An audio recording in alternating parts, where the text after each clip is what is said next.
Bonjour et bienvenue à cette émission Femmes debout. Aujourd'hui, nous avons l'honneur de recevoir des grandes dames, de grandes femmes. Elles sont aussi des femmes debout.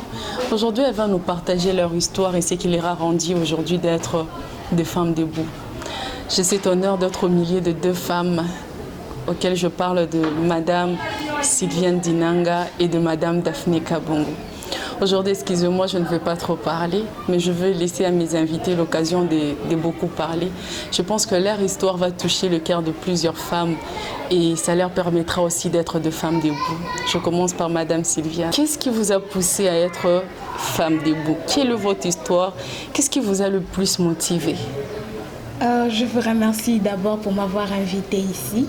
Et comme je vous avais dit dès le début, c'est une histoire que j'aime pas trop parler. Oui. Mais pour le bien des autres femmes comme moi, je préfère la partager avec les autres pour encourager et motiver certaines femmes qui se sentent faibles et abandonnées. Exactement. Ce qui m'a vraiment poussée à devenir femme debout, je peux dire ma source de motivation, c'est ma propre histoire en fait.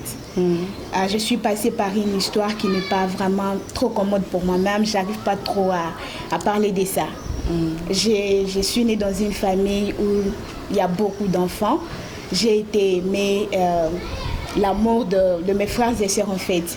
Je ne m'étais jamais douté que ce n'était pas ma propre famille. Jusqu'à un certain âge, j'ai découvert que le parent que moi j'ai beaucoup aimé depuis le début et qui m'ont également aimé n'étaient pas vraiment mes parents. Et ça n'a pas été facile pour moi de digérer cette histoire. Et c'est une histoire qui a créé pas mal de soucis dans la famille, au point où, au moment où je vous parle, on n'est plus vraiment en communion comme au début. C'est vrai que maman restait là, elle restait là pour moi elle-même toujours, bien sûr papa aussi, mais on n'est plus vraiment en bon terme en fait. Et du coup, cette histoire m'avait beaucoup interpellée. Je me suis dit, si aujourd'hui, avec mes parents qui sont encore en vie, il y a toutes ces histoires qui se passent dans la famille, mais qu'est-ce que je deviendrai si un jour, les parents ici ne sont plus? Qu'est-ce que je vais devenir? Et ce n'était pas vraiment très facile pour moi, mais ça m'a donné la force de me battre. Ça m'a donné la force de me tenir debout et de réclamer ce qui est à moi. Okay. C'est vrai que dans la famille, je n'ai pas vraiment d'héritage, mais je vais me créer mon propre héritage. Je vais faire mon propre schéma. C'est ainsi que je me suis mis debout, je me suis battue à ma façon en fait. Je me suis débrouillée, j'ai continué à me débrouiller jusqu'à maintenant parce que je n'espère pas gagner de la part de mes parents. Je n'ai pas dans ma tête que je vais hériter un jour de quelque chose venant de mes parents, puisque d'abord, concernant mes parents biologiques, j'ai aucune idée jusqu'à présent. Et mes parents qui m'ont élevée, Dieu seul sait ce que je vais devenir dans l'avenir.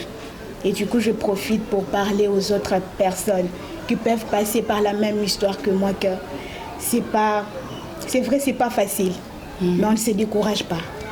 Peu importe l'histoire par laquelle on passe, quoi, on ne peut pas se décourager, on ne peut pas abandonner parce que on peut nous-mêmes faire notre vie.